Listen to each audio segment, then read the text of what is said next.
Welcome back to my YouTube channel, guys. Let us start with the today's video. Today's video is all about listening test and do share me your scores in the comment section. अगर आपको किसी भी module में कोई भी problem है reading, writing, listening, speaking, तो आप मेरी स्पेशल प्लेलिस्ट बनी हुई जाकर चेक कर सकते हैं. And you will have a chance to check your work. All the recordings will be played once only. The test is in 4 sections.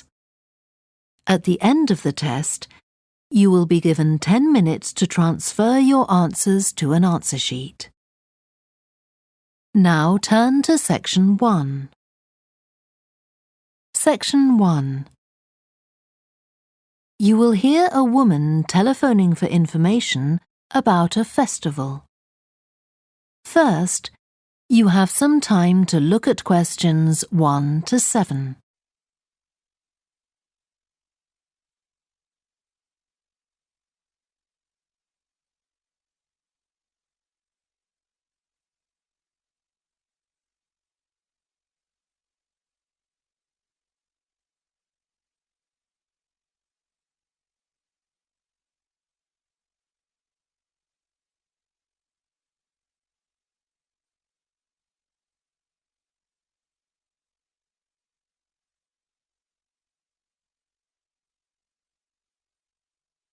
You will see that there is an example that has been done for you. On this occasion only, the conversation relating to this will be played first. Good morning, Stretton Festival box office. How can I help you? Oh, hello. My family and I are on holiday in the area and we've seen some posters about the festival this week. Could you tell me about some of the events, please? Of course. First of all, are there still tickets available for the jazz band on Saturday? There are, but only £15. The £12 seats have all been sold. The man says that tickets are available for £15, so 15 has been written in the space. Now we shall begin. You should answer the questions as you listen because you will not hear the recording a second time. Listen carefully and answer questions 1 to 7. Good morning, Stretton Festival box office. How can I help you? Oh, hello. My family and I are on holiday in the area and we've seen some posters about the festival this week.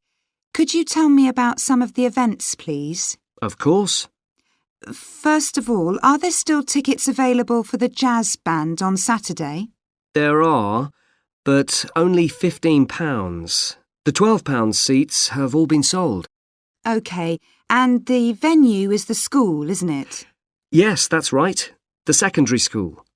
Make sure you don't go to the primary school by mistake. And there's an additional performer who isn't mentioned on the posters. Carolyn Hart is going to play with the band. Oh, I think I've heard her on the radio. Doesn't she play the oboe or flute or something? Yes, the flute. She usually plays with symphony orchestras, and apparently this is her first time with a jazz band. Well, I'd certainly like to hear her. Then the next thing I want to ask about is the duck races. I saw a poster beside a river. What are they exactly? Well, you buy a yellow plastic duck, or as many as you like. They're £1 each. And you write your name on each one. There'll be several races, depending on the number of ducks taking part. And John Stevens, a champion swimmer who lives locally, is going to start the races. All the ducks will be launched into the river at the back of the cinema. Then they'll float along the river for 500 metres, as far as the railway bridge. And are there any prizes? Yes. The first duck in each race to arrive at the finishing line wins its owner free tickets for the concert on the last night of the festival. You said you can buy a duck. I'm sure my children will both want one. They're on sale at a stall in the market. You can't miss it. It's got an enormous sign showing a couple of ducks. OK, I'll go there this afternoon. I remember walking past there yesterday. Now, could you tell me something about the flower show, please? Well, admission is free and the show is being held in Bythwaite Hall. Sorry, how do you spell that? Bythwaite.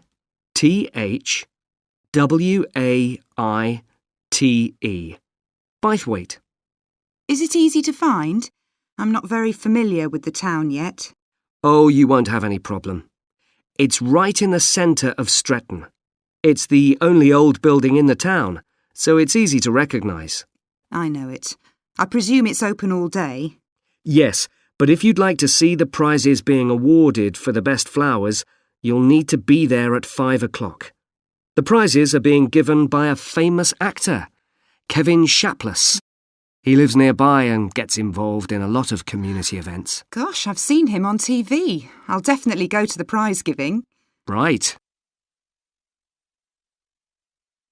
Before you hear the rest of the conversation, you have some time to look at questions 8 to 10.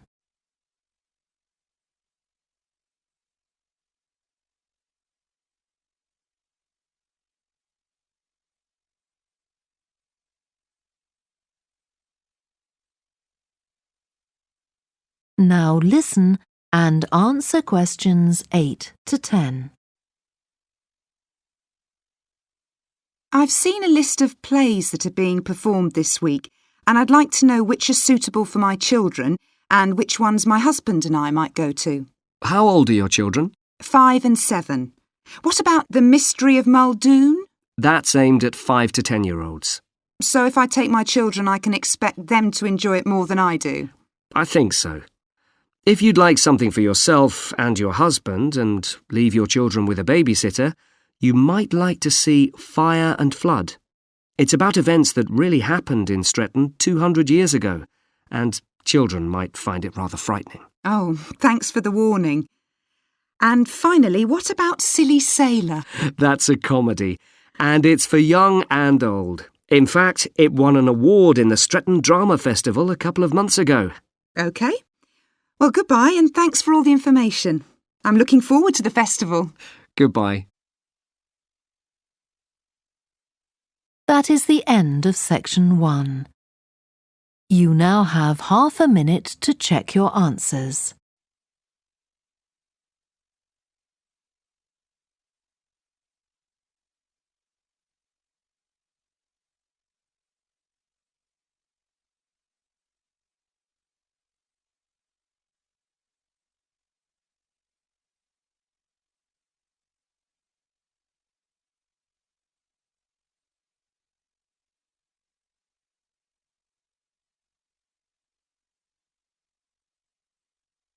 Now turn to section 2. Section 2. You will hear a guide at an art museum talking to a group of visitors. First, you have some time to look at questions 11 to 16.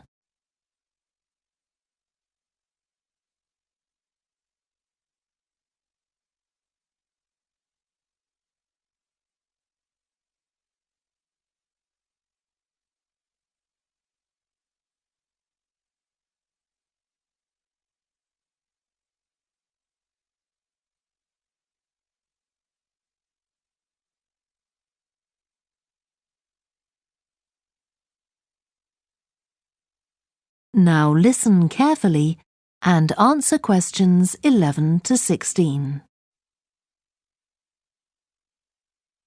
Good morning and welcome to the museum, one with a remarkable range of exhibits which I'm sure you'll enjoy. My name's Greg and I'll tell you about the various collections as we go around. But before we go, let me just give you a taste of what we have here. Well, for one thing, we have a fine collection of 20th and 21st century paintings, many by very well-known artists. I'm sure you'll recognize several of the paintings. This is the gallery that attracts the largest number of visitors, so it's best to go in early in the day before the crowds arrive. Then there are the 19th century paintings. The museum was opened in the middle of that century, and several of the artists each donated one work to get the museum started, as it were. So they're of special interest to us. We feel closer to them than to other works. The sculpture gallery has a number of fine exhibits, but I'm afraid it's currently closed for refurbishment. You'll need to come back next year to see it properly, but a number of the sculptures have been moved to other parts of the museum. Around the World is a temporary exhibition. You've probably seen something about it on TV or in the newspapers. It's created a great deal of interest because it presents objects from every continent and many countries and provides information about their social context, why they were made, who for, and so on. Then there's the collection of coins. This is what you might call a focused specialist collection because all the coins come from this country and were produced between 2,000 and 1,000 years ago. And many of them were discovered by ordinary people digging their gardens and donated to the museum. All our porcelain and glass was left to the museum by its founder when he died in 1878, and in the terms of his will, we're not allowed to add anything to that collection. He believed it was perfect in itself, and we don't see any reason to disagree. Before you hear the rest of the talk, you have some time to look at questions 17 to 20.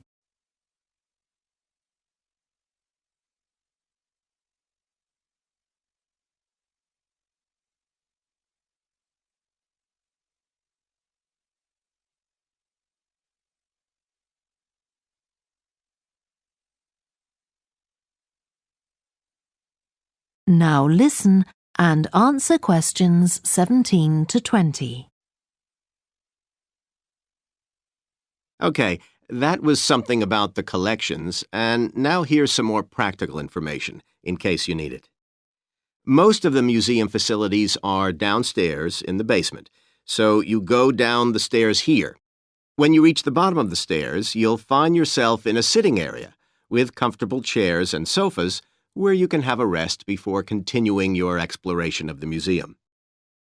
We have a very good restaurant which serves excellent food all day in a relaxing atmosphere. To reach it, when you get to the bottom of the stairs, go straight ahead to the far side of the sitting area, then turn right into the corridor. You'll see the door of the restaurant facing you. If you just want a snack or if you'd like to eat somewhere with facilities for children, we also have a cafe. When you reach the bottom of the stairs, you'll need to go straight ahead, turn right into the corridor, and the cafe is immediately on the right. And talking about children, there are baby-changing facilities downstairs. Cross the sitting area, continue straight ahead along the corridor on the left, and you and your baby will find the facilities on the left-hand side. The cloakroom, where you should leave coats, umbrellas, and any large bags, is on the left-hand side of the sitting area. It's through the last door before you come to the corridor. There are toilets on every floor, but in the basement, they're the first rooms on the left when you get down there. Okay, now if you've got anything to leave in the cloakroom, please do that now, and then we'll start our tour. That is the end of section 2. You now have half a minute to check your answers.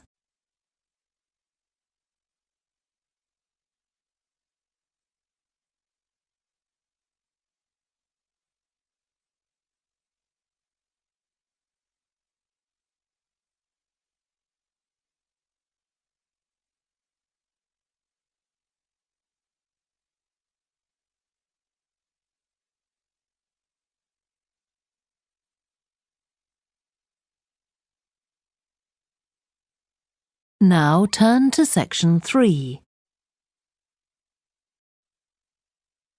Section 3. You will hear a student called Joanna talking to her new supervisor about some research she has done on psychology and music. First, you have some time to look at questions 21 to 26.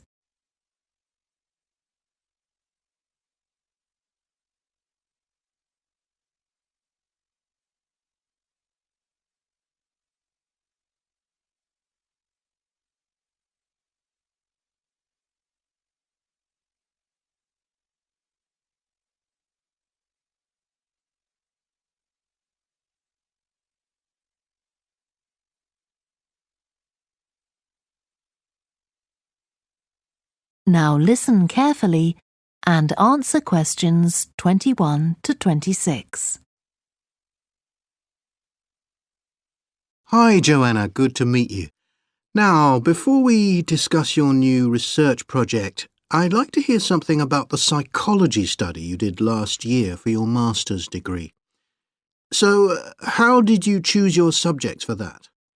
Well, I had 6 subjects, all professional musicians and all female. 3 were violinists, and there was also a cello player and a pianist and a flute player. They were all very highly regarded in the music world, and they'd done quite extensive tours in different continents, and quite a few had won prizes and competitions as well. And they were quite young, weren't they? Yes, between 25 and 29. The mean was 27.8. I wasn't specifically looking for artists who'd produced recordings, but this is something that's just taken for granted these days, and they all had. Right. Now, you collected your data through telephone interviews, didn't you? Yes. I realised if I was going to interview leading musicians, it'd only be possible over the phone because they're so busy. I recorded them using a telephone recording adapter. I'd been worried about the quality, but it worked out all right. I managed at least a 30-minute interview with each subject, sometimes longer. Did doing it on the phone make it more stressful? I'd thought it might. It was all quite informal, though, and in fact they seemed very keen to talk. And I don't think using the phone meant I got less rich data. Rather the opposite, in fact. Interesting. And you were looking at how performers dress for concert performances? That's right. My research investigated the way players see their role as a musician and how this is linked to the type of clothing they decide to wear. But that focus didn't emerge immediately. When I started, I was more interested in trying to investigate the impact of what was worn on those listening, and also whether someone like a violinist might adopt a different style of clothing from, say, someone playing the flute or the trumpet. It's interesting that the choice of dress is up to the individual, isn't it? Yes, you'd expect there to be rules about it in orchestras, but that's quite rare. Before you hear the rest of the discussion, you have some time to look at questions 27 to 30.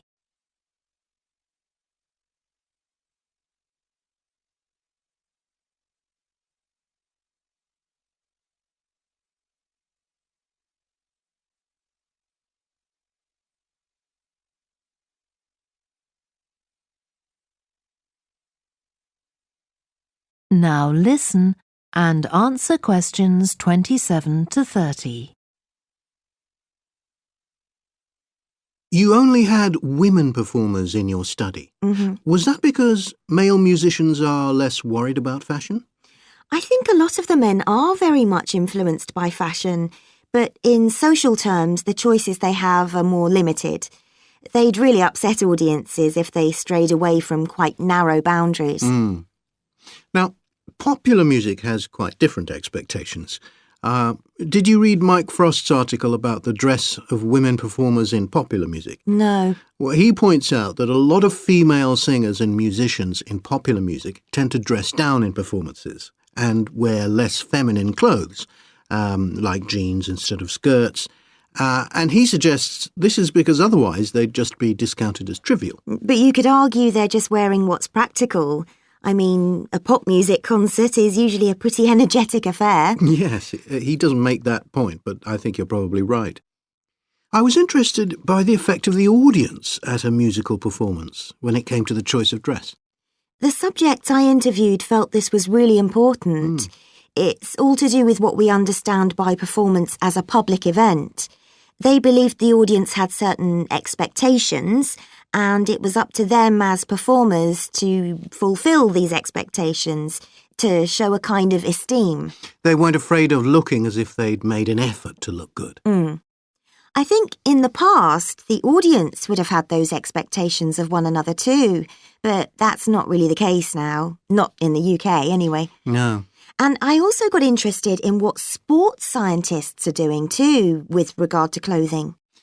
Musicians are quite vulnerable physically, aren't they? Because the movements they carry out are very intensive and repetitive, so I'd imagine some features of sports clothing could safeguard the players from the potentially dangerous effects of this sort of thing. Yes, but musicians don't really consider it. They avoid clothing that obviously restricts their movements, but that's as far as they go. Anyway, coming back to your own research, do you have any idea where you're going from here? I was thinking of doing a study using an audience, including... That is the end of section 3. You now have half a minute to check your answers.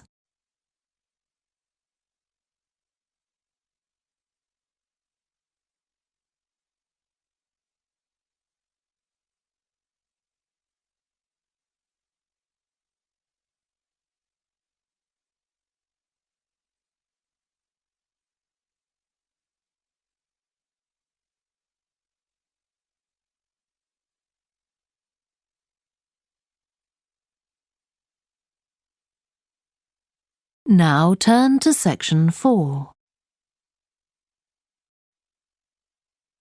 Section 4. You will hear part of a lecture about a way of reducing the amount of carbon dioxide in the atmosphere. First, you have some time to look at questions 31 to 40.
Now listen carefully and answer questions 31 to 40. As we saw in the last lecture, a major cause of climate change is the rapid rise in the level of carbon dioxide in the atmosphere over the last century. If we could reduce the amount of CO2, perhaps the rate of climate change could also be slowed down. One potential method involves enhancing the role of the soil that plants grow in with regard to absorbing CO2. Ratan Lal, a soil scientist from Ohio State University in the USA, claims that the world's agricultural soils could potentially absorb 13% of the carbon dioxide in the atmosphere, the equivalent of the amount released in the last 30 years, and research is going on into how this might be achieved. Lal first came to the idea that soil might be valuable in this way, not through an interest in climate change, but rather out of concern for the land itself and the people dependent on it. Carbon-rich soil is dark, crumbly and fertile, and retains some water. But erosion can occur if soil is dry, which is a likely effect if it contains inadequate amounts of carbon. Erosion is of course bad for people trying to grow crops or breed animals on that terrain. In the 1970s and 80s, Lal was studying soils in Africa so devoid of organic matter that the ground had become extremely hard, like cement. There he met a pioneer in the study of global warming who suggested that carbon from the soil had moved into the atmosphere. This is now looking increasingly likely. Let me explain. For millions of years, carbon dioxide levels in the atmosphere have been regulated in part, by a natural partnership between plants and microbes, tiny organisms in the soil. Plants absorb CO2 from the air and transform it into sugars and other carbon-based substances. While a proportion of these carbon products remain in the plant, some transfer from the roots to fungi and soil microbes, which store the carbon in the soil. The invention of agriculture some 10,000 years ago disrupted these ancient soil-building processes and led to the loss of carbon from the soil. When humans started draining the natural topsoil and ploughing it up for planting, they exposed the buried carbon to oxygen. This created carbon dioxide and released it into the air. And in some places, grazing by domesticated animals has removed all vegetation, releasing carbon into the air. Tons of carbon have been stripped from the world's soils, where it's needed, and pumped into the atmosphere. So, what can be done? Researchers are now coming up with evidence that even modest changes to farming can significantly help to reduce the amount of carbon in the atmosphere. Some growers have already started using an approach known as regenerative agriculture. This aims to boost the fertility of soil and keep it moist through established practices. These include keeping fields planted all year round and increasing the variety of plants being grown. Strategies like these can significantly increase the amount of carbon stored in the soil, so agricultural researchers are now building a case for their use in combating climate change.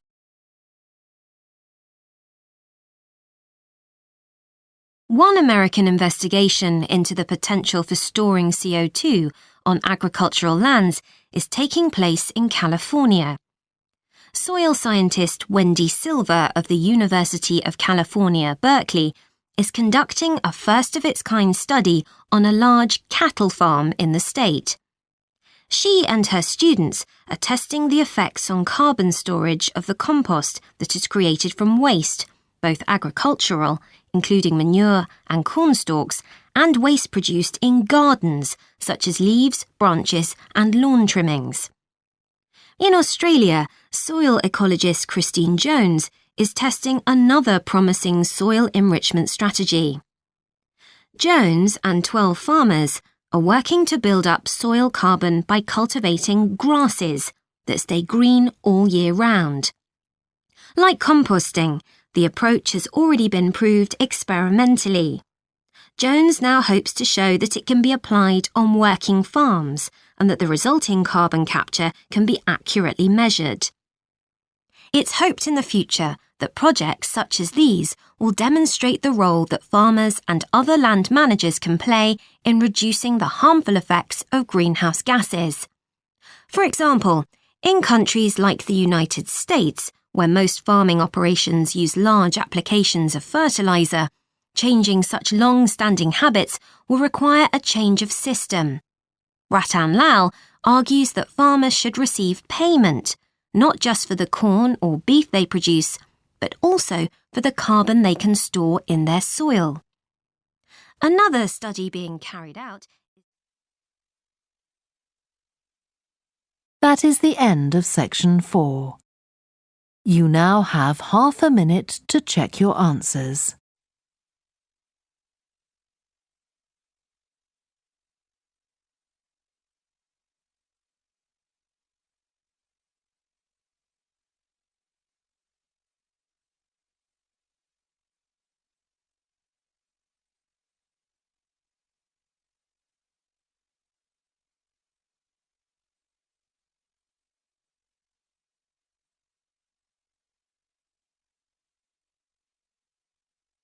That is the end of the listening test.